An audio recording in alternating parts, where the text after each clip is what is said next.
మాస్టర్తో మాట మంతి కార్యక్రమానికి స్వాగతం. నేను మీ మాస్టర్ దుర్గాప్రసాద్. ఈ రోజు మనతో పాటు జై భారత్ పార్టీ అధ్యక్షులు జేడి లక్ష్మణ గారు ఉన్నారు. సార్ నమస్కారం సార్. నమస్కారం. జై భారత్ దుర్గాప్రసాద్. సార్ ఇది 1750 కోట్లు అదాని గారు జగన్మోహన్ రెడ్డి గారి మీద కొన్ని ఆరోపణలు వచ్చినాయి. ఇది మన దేశం వాళ్ళు పెట్టింది కాదు, ఇది రాజకీయంగా చూడకుండా అది మనకి అమెరికాలో పెట్టిన కేసు సార్ ఇది. దీనివల్ల మన దేశ ఆర్థిక పరిస్థితి ఎలా ఉండబోతుంది? అదాని గారి మీద యాక్షన్ తీసుకుంటే ఇప్పటికే చాలా ఒక 2.5 lakhs ఎంతో వాళ్ళ షేర్లు ఆవిరైపోయినాయి, రేటు పడిపోయిందని బాధపడుతున్నారండి. ఫ్యూచర్లో దేశ ఆర్థిక పరిస్థితి ఎలా ఉండబోతుంది అంటారు?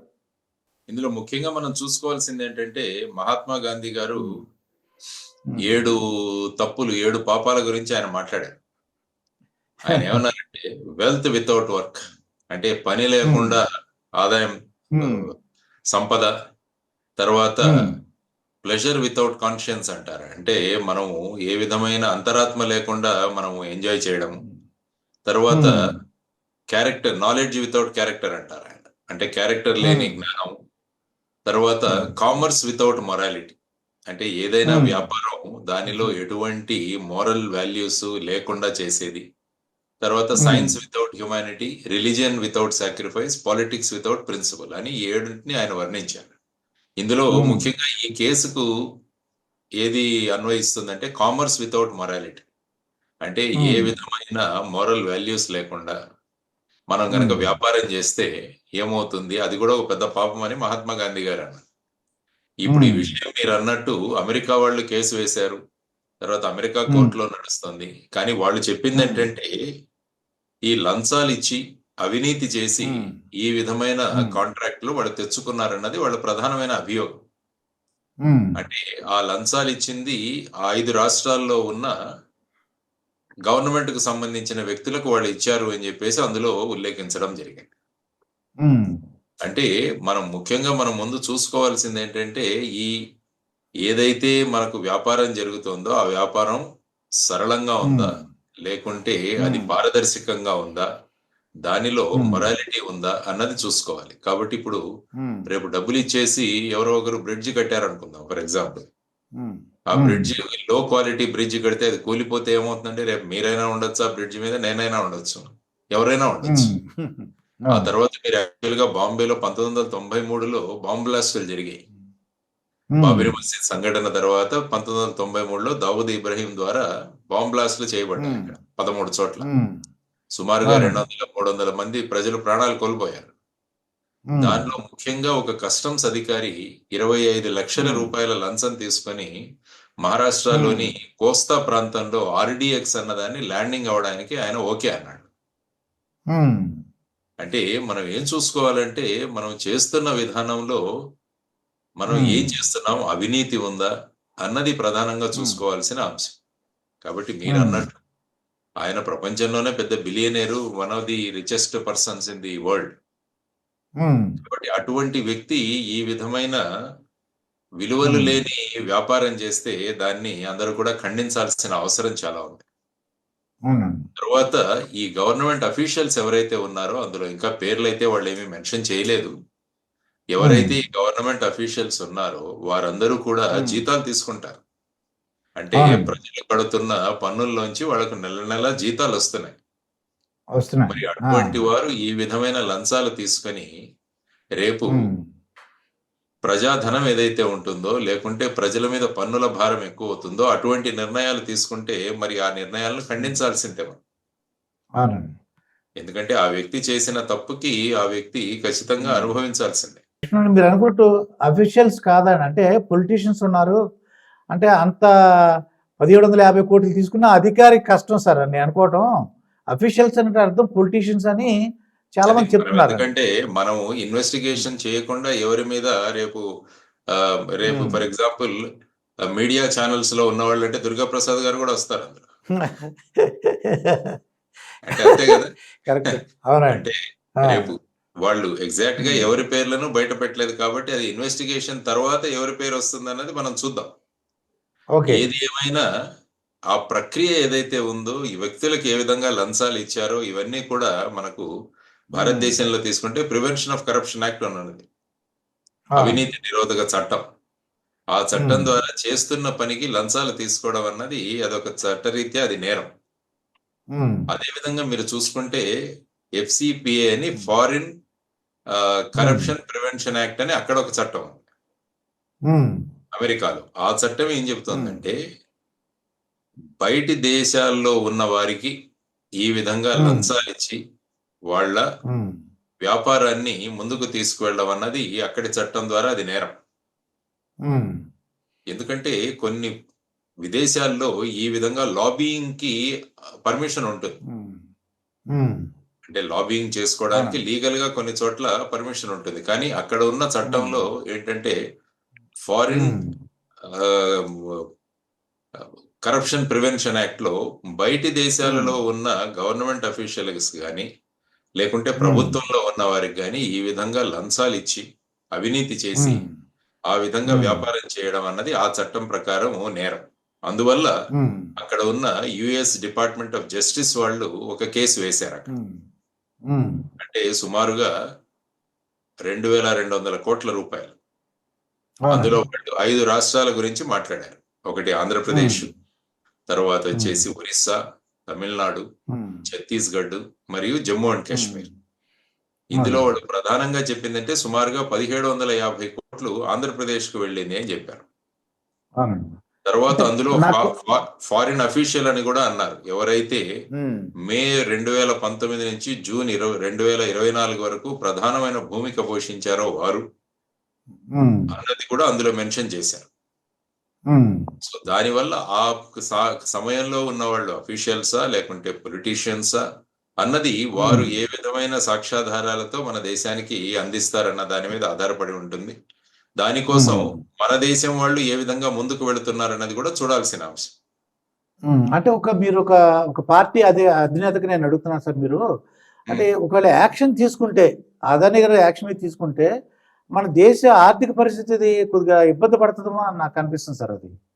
అంటే ఆర్థిక పరిస్థితి అంటే దేశం యొక్క గౌరవము, దేశం యొక్క ఉమ్, ఉమ్, రెప్యుటేషన్ కూడా చాలా ముఖ్యం. అవునండి. అంటే ఈ దేశంలో లంచాలతో ఏదైనా చేయొచ్చు అన్న భావన మిగతా దేశాలకు వెళితే ఆ దేశం మన పట్ల చిన్న చూపు చూస్తుంది. ఉమ్, అంటే ఒక వ్యక్తి యొక్క ఆర్థిక పరిస్థితి ముఖ్యమా, దేశం యొక్క పేరు ప్రతిష్టలు ముఖ్యమా అన్నది మనం ఆలోచించుకోవాలి. ఉమ్, ఎందుకంటే ఒక వ్యక్తి పైకి వెళ్ళొచ్చు కానీ వామ మార్గాలు ఉమ్, అనుభవించి అవలంబించి పైకి వెళితే అది నిజమైన మార్గం కాదు. ఉమ్, ఇప్పుడు టాటా గురించి మాట్లాడుకుంటాం, రతన్ టాటా గారి గురించి మాట్లాడతాం, జంషెడ్జీ టాటా గారి గురించి మాట్లాడుకుంటున్నాం, మనం టాటా సంస్థల ఉమ్, గురించి మాట్లాడుకున్నాం, చాలా గర్వంగా మాట్లాడుకుంటాం. అవునండి. రతన్ ఉమ్, టాటా గారు చనిపోయిన రోజున దేశం ప్రతి ఒక్కరు కూడా మన ఇంట్లో ఎవరో మన బంధువులు పోయినట్టుగా ఫీల్ అయ్యారు. అవునండి.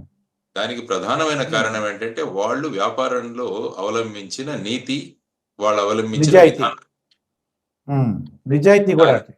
ఉమ్, నిజాయితీ. ఆ నిజాయితీ వల్ల ఉమ్, ఏమైందంటే వారు వారి ఉమ్, పేరు మాత్రమే కాకుండా దేశం పేరును వాళ్ళు ఉజ్వలంగా తీసుకెళ్లారు. ఉమ్, తీసుకెళ్ళారు. అవునండి. ఇక్కడ ఏంటంటే ఈ విషయంలో వీరు డబ్బులిచ్చి ఈ విధంగా అవినీతికి పాల్పడి లంచాలు ఇచ్చి నిజాయితీ లేకుండా వ్యాపారాలు చేసి ఉమ్, అంటే ఉమ్, భారతదేశంలో ఇలాంటివి నడుస్తాయి అన్న ఒక భావన ఉమ్, సృష్టించారు. ఉమ్, అది కూడా అవునండి. అమెరికా లాంటి దేశాలు చేస్తున్నందువల్ల ఏమవుతుందంటే అమెరికా యొక్క వ్యాప్తి అన్ని దేశాల మీద అమెరికా ఉమ్, ప్రభావం ఉంటుంది. అవునండి. సో ఇప్పుడు అమెరికాలోని అంటే ట్రంప్ వచ్చారు కాబట్టి అండి, దాని పక్కన మన దేశ చట్టాల్లో చూడండి, ఎన్ని సంవత్సరాల కేసు అయినా సరే అలా ఎవరు కోర్టుకి వెళ్ళరు కొంతమంది.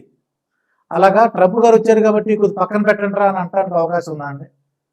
అంటే ఏమవుతుందంటే అందుకనే అన్నారు మహాత్మా గాంధీ గారు ఉమ్, పాలిటిక్స్ వితౌట్ ప్రిన్సిపల్స్. ఉమ్. అంటే విధానాలు లేని రాజకీయాలు కూడా పాపమే అంటారు ఆయన.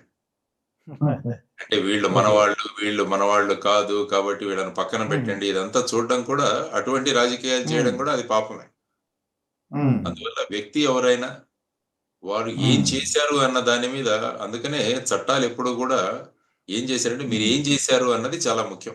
మీరు ఏ విధమైన ఉమ్, మార్గాన్ని అవలంబించారు అన్న దాని అది చట్టానికి వ్యతిరేకంగా ఉంటే అది రేపు ఉమ్, అమెరికన్ అధ్యక్షుడు చేసినా లేకుంటే అదాని చేసినా లేకుంటే మీరు నేను చేసినా కూడా శిక్షార్హులమే. అది ఉమ్, నిజమైన చట్టం అవుతుంది, ఉమ్. అది నిజమైన పాలన అవుతుంది. లక్ష్మణ్ గారు ఇందాక చెప్పినట్టు మీరు 5 రాష్ట్రాలు చెప్పారు. మన ఆంధ్రప్రదేశ్ ప్రత్యేక సార్. ఎలా అంటే ఒకవేళ 1750 కోట్లు తీసుకున్న అఫీషియల్స్ మీద యాక్షన్ తీసుకుంటే ఉమ్, అదానీ గారు పెట్టుబడి పెట్టడం భయం ఉంటుందండి. ఆయన ఏదో కొత్తగా వస్తున్నారట ఆంధ్రప్రదేశ్కి. ఇప్పుడు ఈయన మీద యాక్షన్ తీసుకుంటే ఆ అఫీషియల్ మీద 1750 కోట్లు తీసుకున్న అఫీషియల్ మీద ఆయన పెట్టుబడి పెట్టరేమో అని కొద్దిగా భయం ఉంటుంది, కామన్ పీపుల్ అనుకునేదండి. ఆయన ఆల్రెడీ కృష్ణపట్నం తీసుకున్నారు, గంగవరం పోర్టు తీసుకున్నారు. ఆయన ఉమ్. చాలా చేశారు. ఏదో డేటా సెంటర్ పెద్దది విశాఖపట్నంలో కడతాము అన్నారు. ఉమ్. కానీ ఏమవుతుందంటే మనం ఎటువంటి వారిని ఆహ్వానిస్తున్నాం అన్న దాని మీద కూడా మన నీతి నిజాయితీ ఆధారపడి ఉంటుంది. ఎస్ సార్, అది అదే అండి. ఒక వ్యక్తి తప్పు చేసిన తర్వాత ఆ వ్యక్తి మన దేశంలో పెట్టుబడులు పెట్టడు అని చెప్పేసి మనం అతను ఏం చేసినా పర్వాలేదన్న ధోరణి పెట్టుకుంటే దాంట్లో మనం పలుచన అయిపోతాం. విదేశీ వాణిజ్యం, అవునండి. ఇంటర్నేషనల్ మార్కెట్ లో మనం చాలా చీప్ అయిపోతాం. ప్రతి ఒక్కరిని కూడా ఆ విధంగా చూసే అవకాశం మనం కల్పిస్తాం. ఒక సిబి అఫీషియల్ గా రిటైర్డ్ అయ్యారు కాబట్టి మాకు ఏంటంటే ఒక ఇల్లు అమ్మి మాకు తెలిసిన వాళ్ళు మెట్రోలో మాట్లాడుకుంటే విన్నాను సార్ నేను. వాళ్ళు ఏంటంటే ఒక 50 లక్షలు విశాఖపట్నం నుంచి బెంగళూరు తీసుకెళ్ళడానికి చాలా భయపడిపోయారండి. 50 లక్షలు. ఉమ్. అటువంటిది 1750 కోట్లు ఎక్కడ పెడతారు, ఎలా ఇస్తారు, ఏం చేస్తారు అనేది వాళ్ళందరూ ఒక సామాన్యుడి యొక్క ఒక ప్రశ్న సార్ అది. అందుకనే ఏం చేశారంటే సామాన్యులను కూడా పొలిటికల్ వాళ్ళు కొనేస్తున్నారు ఈ మధ్య. ఈ ఎన్నికల్లో డబ్బులు ఇచ్చేసి వాళ్ళని కూడా అవినీతి పరులుగా వారిని సమావిష్టం చేసుకోవడానికి ప్రయత్నాలు జరుగుతున్నాయి ముమ్మరంగా. అది ఎందుకంటే ఒక డబ్బున్న వ్యక్తి ఏదైనా చేసుకోగలడు. ఒక డబ్బున్న వ్యక్తి రేపు మంచి కాలేజీలో పిల్లల్ని పెట్టుకోగలడు. ఒక పబ్లిక్ ట్రాన్స్పోర్ట్ లేకున్నా కూడా తనకు సొంత కారులో వెళ్ళగలడు. తనకి ఏదైనా అవుతే గవర్నమెంట్ హాస్పిటల్ కు వెళ్లకుండా ప్రైవేట్ హాస్పిటల్ కు వెళ్ళగలడు. కానీ అదే సర్వసాధారణ వ్యక్తి ఏమవుతుందంటే వీటన్నిటినీ కూడా తనకున్న తక్కువ ఆర్థిక స్తోమతలో ఇవి చేసుకోలేడు. అందుకనే ప్రభుత్వం యొక్క భూమిక చాలా ముఖ్యం ఇందులో. కాబట్టి అటువంటి వ్యక్తులు రేపు గొంతు ఎత్తకుండా వాళ్ళకి ఏంటంటే ఎలక్షన్ విధానాల్లో వాళ్ళకి డబ్బులు ఇచ్చేసి గెలిచేస్తుంటే రేపు ఏదైనా ఎవరైనా ప్రశ్నిస్తే మీరు డబ్బులు తీసుకున్నారు కదా అప్పుడు అని ప్రశ్నించే స్థాయికి వెళ్ళిపోయాయి రాజకీయాలు. అది అవునండి. సో ఆ విధమైన పరిస్థితులలో ఇప్పుడు 1750 కోట్లు ఎక్కడ పెట్టారు, ఎక్కడ ఇచ్చారు అన్నది మీరు అడుగుతున్న ప్రశ్న. అవునండి, అవును. ఎక్కడ అంటే మాకు తెలియదు, మీరు కొద్దిగా ఆఫీసర్లు కాబట్టి సిబిఐ వాళ్ళు కాబట్టి కొద్దిగా ఐడియాస్ ఉంటాయేమో అని. ఎలా ఉంటుందంటే మనం కొన్ని దేశాలను ట్యాక్స్ హెవెన్ కంట్రీస్ అంటారు. ట్యాక్స్ హెవెన్స్ అంటే అవి ట్యాక్స్లకు అవి స్వర్గధామాలు అన్నమాట. అంటే ట్యాక్స్ లేకుండా అక్కడ ఏదైనా చేయొచ్చు. ఓకే. ట్యాక్స్ హెవెన్స్ స్వర్గధామాలు అంటే మారిషస్ ఒకటి ఉంది, తర్వాత బ్రిటిష్ వర్జిన్ ఐలాండ్స్ అని ఉన్నాయి, ఆ తర్వాత ఐల్ ఆఫ్ మ్యాన్ అని ఒకటి ఉంది. ఇలా కొన్ని దేశాలు ఉన్నాయి. ఆ దేశాల్లో ఏంటంటే మీరు హవాలా ద్వారా అక్కడ షెల్ కంపెనీస్ లో మీరు పెట్టొచ్చు. ఓకే. దీనంతా హవాలా మెకానిజం అంటారు దీన్ని. అంటే ఈ పేమెంట్లు మీకు ఇక్కడ జరగవు, ఎక్కడో వేరే దేశాల్లో జరుగుతాయి. ఆ దేశాలు ఇటువంటి లావాదేవీలతోనే ఆ దేశాల యొక్క ఎకానమీ ఆధారపడి ఉంటుంది. సో యాక్చువల్ గా ఇప్పుడు వాళ్ళ దగ్గర అన్ని విషయాలు వాళ్ళ దగ్గర ఉన్నాయని చెప్పేసి మనకు ఆ రిపోర్ట్లు తెలియజేస్తున్నాయి. ఒక వ్యక్తి వినీత్ జైన్ అన్న వ్యక్తి ఫోన్ లో ఎవరికి ఎక్కడ ఎంత ఇచ్చాము, ఎలా ఇచ్చాము అన్నది కూడా విషయాలు వాళ్ళ దగ్గర ఉన్నాయి. అవునండి. కాబట్టి ఇప్పుడు మన ప్రభుత్వాలు వీటిని ఏ విధంగా ముందుకు తీసుకెళ్లాలన్నది చూడాల్సిన అంశం. ఎందుకంటే సాధారణంగా ఆ చట్టం ఏదైతే ఉందో ఫారిన్ కరప్షన్ ప్రివెన్షన్ యాక్ట్ లో ఏ దేశాల్లో అయితే ఈ విధమైన అవినీతి జరిగింది, ఏ దేశాల్లో అయితే ఏ దేశవాసులకైతే ఈ విధమైన డబ్బులు ముడుపులు అందాయి అని తెలిస్తే ఆ దేశాలు ఎంత యాక్టివ్ గా పర్సూ చేస్తే కేసు వాళ్ళు సమాచారం అందించే పరిస్థితిలో వాళ్ళు ఉంటారు. ఇప్పుడు మన ధోరణి ఇది అమెరికాలో జరిగింది కదా మనకేంటి అన్నది, వాళ్ళు చేస్తున్నారు కదా చూద్దామన్న ధోరణి ఉంటే వారు పెద్దగా ఇన్ఫర్మేషన్ షేర్ చేయరు. అవునండి.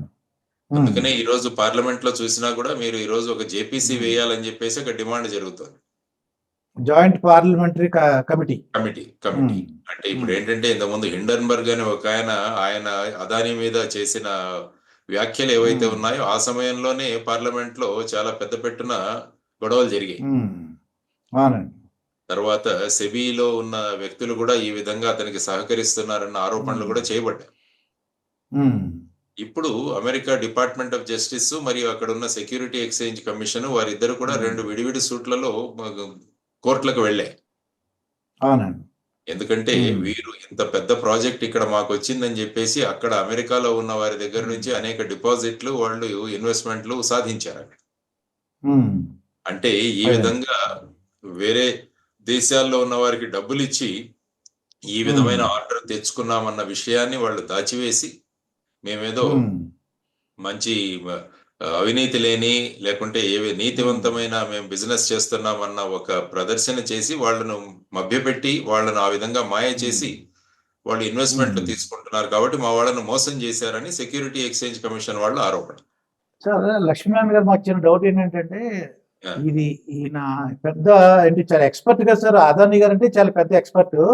ఉమ్. ఈ డబ్బులు ఇస్తున్నాను నేను పట్టుబడిపోతాను అన్న ఒక అవగాహన లేదంటారా ఆయనకి? అంటే ఒక చూడు సామాన్యుడు చిల్లర దొంగతనం చేస్తారు చూడండి, జేబు దొంగతనాలు అలాగా. మరి ఈయనకి అంత నాలెడ్జ్ లేదంటారా, లేకపోతే నేను పట్టుబడి ఏంటి ఉంటుంది అంటారు? అందుకనే మీరు మహాభారతంలో యక్ష ప్రశ్నలు ఒకసారి చదివితే అందులో యక్షుడి ఆ. ప్రశ్నకి ధర్మరాజు ఒకటి చెప్తాడు. అన్నిటికన్నా ఆశ్చర్యం కలిగించేది ఏంటని యక్షుడు అడుగుతాడు. చివరి ప్రశ్న 123 ప్రశ్నల్లో చివరి ప్రశ్న అన్నిటికన్నా ఆశ్చర్యం కలిగించేది ఏంటి అంటే ప్రతి మనిషికి వాడు చనిపోతాడని తెలుసు కానీ వాడు తప్ప మిగతా వాళ్ళు చనిపోతాడు అనుకుంటాడు. అదే విధంగా ఈ అవినీతి పాల్పడే వాళ్ళందరూ కూడా నేను పట్టుబడను మిగతా వాళ్ళంతా పట్టుబడతారని అనుకుంటారు. సో ఆ విధమైన ధోరణిలో వారు చేసిండవచ్చు. కాబట్టి రేపు నిజాలు అక్కడ ఉన్న ట్రయల్ కోర్టులో ఏ విధంగా కేసు ముందుకు వెళుతుంది అనేది చూడాల్సిన అంశం. ఎందుకంటే ఇది ఆల్మోస్ట్ ఒక సంవత్సరం ముందు నుంచి ఈ ఎంక్వైరీ ఈ ఇన్వెస్టిగేషన్ జరుగుతుందండి. ఈ ఇన్వెస్టిగేషన్ కూడా సక్రమంగా జరగకుండా ఉండడానికి కూడా వీళ్ళు చాలా ప్రయత్నం చేశారన్నది కూడా ఒక ఆరోపణ వాళ్ళ మీద. సార్ ఇప్పుడు ఒక 1750 కోట్లు ఇచ్చారని ఒక ఆరోపణ వచ్చింది కదండి. ఆ 1750 కోట్లు ఇచ్చి అమెరికా వాళ్ళు కూడా మనం మేనేజ్ చేయడానికి అవకాశం ఉందంటారా? అమెరికా చట్టాల ప్రకారం ఎందుకంటే already United states department of justice అన్న వాళ్ళు ఆల్రెడీ వాళ్ళు ఒక ఇండిక్ట్మెంట్ అంటారు, ఆల్మోస్ట్ ఒక చార్జ్ షీట్ లాంటిది ఆల్రెడీ కోర్టులో వేశారు. ఓకే, కోర్టులో వేశారు. అది డైరెక్ట్ గా మనకు నెట్ లో గూగుల్లో కూడా అది దొరుకుతుంది వాళ్ళు ఏమేశారు అన్నది. అందువల్ల స్పష్టంగా రోజుకు రోజు ఏ విధమైన ట్రాన్సాక్షన్స్ జరిగాయి, ఏ విధమైన జరిగాయని చాలా విపులంగా విశదీకరించి వాళ్ళకు 30-40 పేజీల్లో వేశారు. కాబట్టి ఇన్ని చేసిన తర్వాత ఏంటంటే అమెరికా చట్టాలు ఒకటి ఏంటంటే అక్కడ కాంప్రమైజ్ చేసుకోవడానికి కూడా అవకాశం ఉంది. మేము ఇంత డబ్బులు కట్టేస్తామని వీళ్ళు ప్లీడ్ గిల్టీ చేసి మేము చేసామని ఒప్పుకొని ఆ తర్వాత అక్కడ వాళ్ళు విధించే ఫైన్లు ఏవైతే ఉంటాయో అవి కట్టేస్తే సరిపోతుంది. అలాంటివి కూడా ఉన్నాయి. లేకుంటే శిక్షలు కూడా ఉన్నాయి. వీటిలో 5 సంవత్సరాలు 7 సంవత్సరాల దాకా శిక్షలు ఉన్నాయి ఒక్కొక్క అకౌంట్ కి. ఒక మాజీ ఎలక్ట్రిసిటీ బోర్డు అది మినిస్టర్ గారు అంటే బాలినేని గారు నన్ను అర్ధరాత్రి లేపి సంతకం పెట్టమని అన్నారు. తర్వాత ఒక ఫైల్స్ అన్ని కూడా 7 hours 8 hours అందులో ఫైల్స్ మూవ్ అయినట్టండి. ఒక 7 hours 8 hours లో. మరి మంత్రిగా వీరు సైన్ పెట్టకూడదు. రాత్రి వచ్చి నాకు పెట్టానంటే నేను పెట్టాను అనాలి. మీ మీద ఎవరు కత్తి పెట్టి మిమ్మల్ని సైన్ చేయించుకోలేదుగా. లేకుంటే ఇలా చేస్తే నేను రాజీనామా చేస్తానని చెప్పాలి. మరి మినిస్టర్లుగా వాళ్ళు ఇప్పుడు ఏంటంటే పెట్టేసిన తర్వాత మమ్మల్ని ఎవరో చేశారు అనడం సబబు కాదు. అది మీ మీద ఒక బాధ్యత ఉంది. ఒక బాధ్యత కలిగిన మంత్రులుగా మిమ్మల్ని అక్కడ కూర్చోబెట్టినట్టు మీరు బాధ్యతాయుతంగా ప్రవర్తించాలి. మీరు ఏదైనా ఉంటే ఆ ఫైల్ మీద రాయాలి. మీరు ఈ విధంగా ఈ ఫైల్ నాకు రాత్రి 12 గంటలకు వచ్చి సైన్ చేయమన్నారు, నేను చెయ్యను, దీనిలో ఉన్న విషయాలను బయట పెట్టాలి అని రాయాలి. అదే కదా, అందుకనే కదా మనం ఎన్నుకుంటున్నది ప్రజాస్వామ్యంలో మంత్రుల్ని గాని ముఖ్యమంత్రుల్ని గాని అధికారులు గాని వీరందరూ కూడా వాళ్ళు అందుకనే ప్రమాణం కూడా చేస్తారు. నేను భారత రాజ్యాంగం యొక్క సిద్ధాంతాలను బట్టి నేను పనిచేస్తానని ప్రమాణం చేస్తామా. అని భారత రాజ్యాంగం చెప్పింది ఏంటి? ఈ విధంగా రాత్రి 12 గంటలకు ఫైల్ వస్తే సంతకం పెట్టమని లేదు. అదే ఇంపార్టెంట్. ఏదైనా వరదలు వచ్చేసాయి, రేపు ఏదైనా నేను బోటు కొనాలని రాత్రి 12 గంటలకు వస్తే అప్పుడు నేను సైన్ పెట్టాలి. ఎందుకంటే రాత్రికి రాత్రి నేను కొనకపోతే రేపు ప్రజలు మునిగిపోతారు. ఇది అలాంటి ఎమర్జెన్సీ ఏం లేదు కదా. ఇది ఎప్పుడో 7,000 మెగావాట్లు 10,000 మెగావాట్లు మనం తెచ్చుకోవాలి. దాన్ని డీటెయిల్ గా ఉదయం కూర్చొని మనం చర్చించవచ్చు. అందుకనే నేను ఏమంటానంటే గవర్నమెంట్ యొక్క ప్రతి ఫైల్ కూడా స్కాన్ చేసి వెబ్సైట్ లో పెట్టాలంట. ఎవరు ఏం రాస్తున్నారు ఫైల్లో అన్నది ప్రజలకు తెలియాలి. పబ్లిక్ డొమైన్ లో ఉండాలి ఇవన్నీ. ఎందుకంటే రేపు వీళ్ళ దగ్గర కొనే పవర్ ఏదైతే ఉందో దానికి ప్రజలే కట్టాలి కదా మరి. రేపు యూనిట్లు మేము అవునండి. ఖర్చు పెట్టాక దానికి ఎలక్ట్రిసిటీ ఛార్జెస్ కట్టాల్సింది నేను.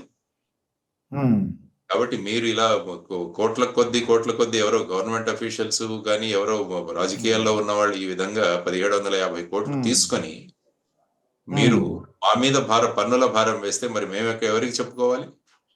అవునండి. మరి ఆ విధమైన సార్. బాధ్యతను నిర్వహించాలని వారికి మంత్రి పదవి ఇచ్చినప్పుడు వారు ఇవన్నీ కూడా పబ్లిక్ లో డైరెక్ట్ గా అప్పుడే చెప్పాలి. అవునండి. అవును సార్. ఇది వాడి బాధ్యత. సార్ ఇంకే సుమారుగా ఎన్నాళ్ళలో ఇది పరిష్కారం అవ్వచ్చు అంటారు? అంటే ఫైనలైజ్ అయ్యేది ఎంత టైం పట్టచ్చు మీ ఐడియా ప్రకారం? మామూలుగా సుమారుగా. అమెరికాలో అయితే త్వరగా జరుగుతుంది. ఎందుకంటే ఆల్రెడీ ఇప్పుడు కోర్టులో వేశారు. ఐ థింక్ ఎస్సీసీ ఒక 21 రోజుల నోటీస్ కూడా ఇచ్చారని నేను చదివాను.